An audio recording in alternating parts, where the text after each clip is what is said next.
Welcome to Coach's Corner, everyone. Thanks for watching the show. Of course, this is Goode and Faithful Servant episode every Monday night. Kerry Goode and myself, we go over his book, Goode and Faithful Servant. We deep dive into it. His chapters are broken up into about 196 days, so we tackle a couple every day. And this is brought to you by Hill Kelly Dodge, Siler Agency, Ronnie's Car Wash, and Pensacola Glass. Thanks for those great advertisers. So, let's deep dive into it. Most of you know Kerry has ALS, and with the AI technology now, we are able to do this show. So we're going to jump right into it. This is day 98 in his book, and it's called Bad Attitude, Make It Gratitude. These are all in Kerry's words. It's really nice to wake up in the morning realizing that God has given me another day to live. Thank you, God, for giving me the strength to keep going. Thank you, God, for everything in my life, the good and the bad. I now realize that some were blessings and some were lessons. Feeling gratitude and not expressing it is like wrapping a present and not opening it. Being thankful and expressing your gratitude is an important part of being happy in life. Simple things such as being able to walk, eat, see, hear. These are just some of the many gifts that were given to us freely. In life, there is always something to be grateful for. It's easy to complain about how chaotic the world is and how people can be so evil towards one another. But complaining without action just doesn't change anything. If we start to be thankful for everything we have instead of what we do not have, we'll start to appreciate our life on this earth even more. Give thanks for joy of living. If you see no reason to give thanks, the fault lies in yourself. Wow, we're going to talk about that. But my first question for Kerry today is, KG, I thank God for you and sharing this time with our viewers and for the AI technology to make it even possible. Expound on the unique analogy that you said, quote, feeling gratitude and not expressing your gratitude is like wrapping a present and not giving it. All of our viewers and listeners, thank you. Thank you for the opportunity to be with you tonight, because this does not happen without you, your presence, your support, your willingness to listen and share this space. It means more than words can say. I'm grateful for the technology that makes this moment possible, and even more grateful for the hearts it connects.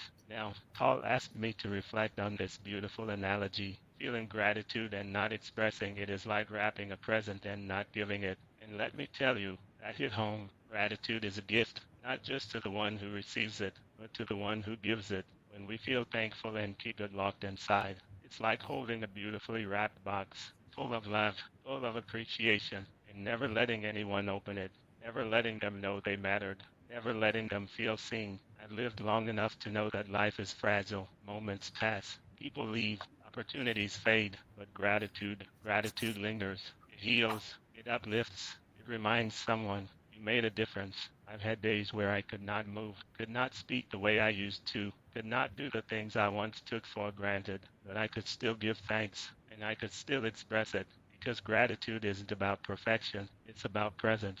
It's about saying, I see you, I appreciate you, you matter. So tonight, I'm unwrapping that gift, and in giving it to you. Thank you for being here. Thank you for walking this journey with me. Thank you for reminding me that even in the hard days, there's always something to be grateful for. If you see no reason to give thanks, the fault isn't in your life. It's in your lens. Change the lens. Open the gift and let gratitude do what it was always meant to do. Connect, heal, and less. Wow. Kerry covered a lot of stuff about gratitude. It's a gift not only to the one who receives it, but also to the one who gives it. All other things fade, but gratitude lingers, he says. Gratitude is not about perfection, but about presence. Wow. Good stuff, KG. All right, my second question for you today is the following sentence struck a chord in me, Kerry. Quote, if you see no reason to give thanks, the fault lies in yourself. Are you saying that we ourselves are responsible for our demeanor and disposition and no other person is allowed to influence that? Yes, Paul, that line struck a chord with me too.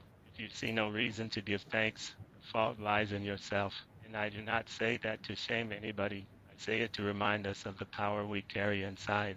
Because gratitude is something the world hands you. It's something you choose. It's a lens you put on even when the view is cloudy. Now, I'm not saying life does not throw hard punches. I've taken more than my share. I'm not saying people do not hurt us. Some wounds run deep. But I am saying this. We are responsible for how we respond. We are responsible for what we carry and what we release, and we are responsible for whether we let bitterness take root or let gratitude bloom. No one else gets to control your spirit unless you hand them the keys. Your demeanor, your disposition, your outlook. That's your garden to tend. And if weeds of anger or despair start growing, you've got the power to pull them up and plant something better. Gratitude does not mean ignoring pain. It means refusing to let pain be the only voice in the room. It means saying, yes, this hurt, but I'm still here. It means saying, I may not have everything, but I've got something, and that something is worth thanking God for. So, yes, we are responsible not for what happens to us, but for how we choose to see it, how we choose to live through it, and how we choose to rise above it. Gratitude is a choice, and it's one of the most powerful ones we'll ever make. Oh gosh, Gary covered a lot of material in that narrative as well. That answer. Um, Gratitude is something you choose. How are you looking at things? Carrie says to change the lens in your eye. We are responsible for letting the anger and despair grow or letting gratitude bloom. That's how he says it. Gratitude is the most powerful choices we'll ever make. That's a powerful saying right there. Wow. That was good stuff on gratitude. Awesome. Thanks, Kerry. Day 99, we're going to jump into now. Chapter 99, Where the Blacktop Ends. Kerry titles this chapter. He says, I've been blessed to live in every region of this country, and I think that qualifies me to have the following opinion. When I'm asked where do you come from, I proudly say Town Creek, Alabama, God's country. Seated on the banks of the Tennessee River, the foothills and the Outlook Mountains, and Wheeler National Refuge. Up until I was in sixth grade, we lived next door to our grandparents on a dirt road less than a mile from where the pavement ended. But because of this dirt road, I have many helpful life memories that have served me invaluable in my life. Clouds of dust that signaled any approaching visitor. It's where I learned to drive and live off the land, a road lined with plum, persimmons, and apple trees. But most of all, this road held the tree of discipline, where my grandmother would make us go pick out a switch. My father did that too. All of this happened on that old dirt road where life begins and the blacktop ends. Sometimes you got to go beyond the pavement.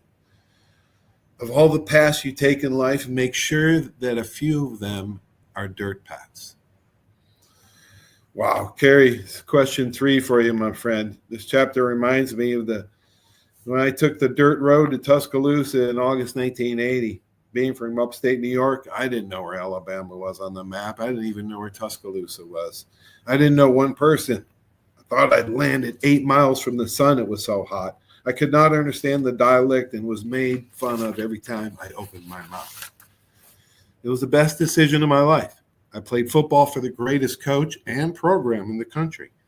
Met the mother of my children and was given a given in life I only dreamed of, all because I dared to take the old dirt road. Blessings in disguise can be a powerful thing, KJ. Why is it better to risk failure before you even see what success looks like? Why is it better to risk failure before you can even see what success looks like? Because sometimes the map to your destiny isn't drawn in ink. It's carved into a dirt road. That road didn't just take me places. It taught me things. It taught me how to read the dust trail of an approaching visitor, how to drive before I was tall enough to see over the wheel, how to live off the land with plum, persimmon, and apple trees as my neighbors. It taught me discipline, the kind that comes from picking your own switch off the tree that stood like a sentinel of accountability. You can't find those lessons going 80 miles an hour down the interstate. You have to slow down, feel the gravel under your tires, the rhythm of the land, stories whispered by the wind through the trees.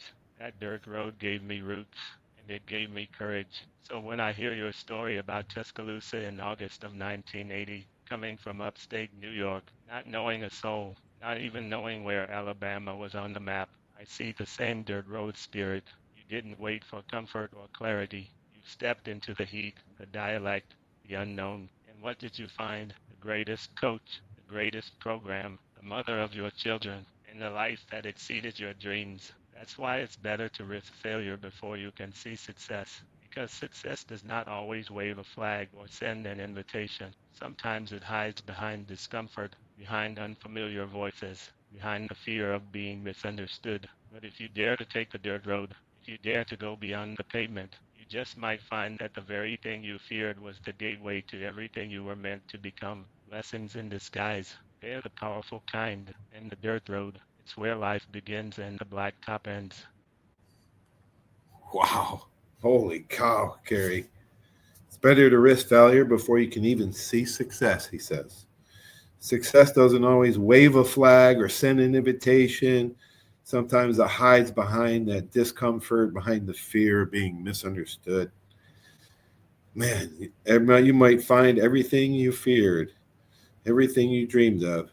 Turns out everything was all right in your dream. Wow, that was good stuff, Kerry. Man, great chapters. Thanks for doing this, Kerry, every week. I hope you guys got something out of this. Share it, like it, and we will see you guys soon. Have a great sports week. It's Monday. It's football season, everybody. Everybody's got to be jacked about that. Stay around for these great messages. Without these sponsors, this just wouldn't be possible. So long, everybody. For 30 years, you have seen the orange Beck signs all over the Gulf Coast listing a property for sale or lease. Beck Partners is your trusted advisor in commercial real estate, property management, commercial and personal insurance. Senior Vice President David Valletto has been with Beck Partners since 1989. Take advantage of his wealth of knowledge by calling him today at 982-7352, 982-7352. Extensive experience in all aspects of leasing, sales, management, and site selection will make sure your expectations are exceeded.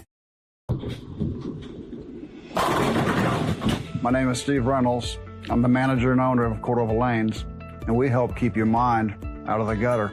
Cordova Lanes is part of the community of Pensacola. Being here for 43 years, we've entertained more people than any other bowling center in the city. We self-fund for a living.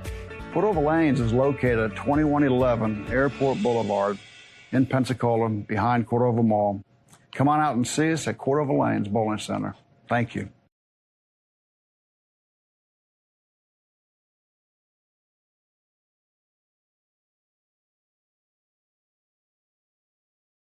Did you know there's a place where you can get good neighbor service and surprisingly great rates on your home and auto insurance? Yep, and that place is, ta-da, State Farm. Here's the deal. State Farm agent Will Rentschler is your go-to agent in Pensacola, Florida for the service you deserve at the price that you want. So stop shopping around. State Farm agent Will Rentschler has you covered. Call 850-433-4678 for your surprisingly great rates today.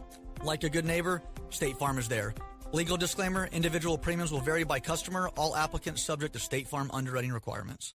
Arbitrium Consulting for all your fencing, landscaping, pressure washing, tree trimming needs. Call 850-483-0350 for your free estimates. Serving Pensacola, Gulf Breeze, Navarre, Fort Walton, Destin, Perdido, Gulf Shores, Foley, and the entire Gulf Coast. Arbitrium Consulting is owner-operated, fully licensed and insured. Call today, 850-483-0350, the official landscaper of Coach's Corner.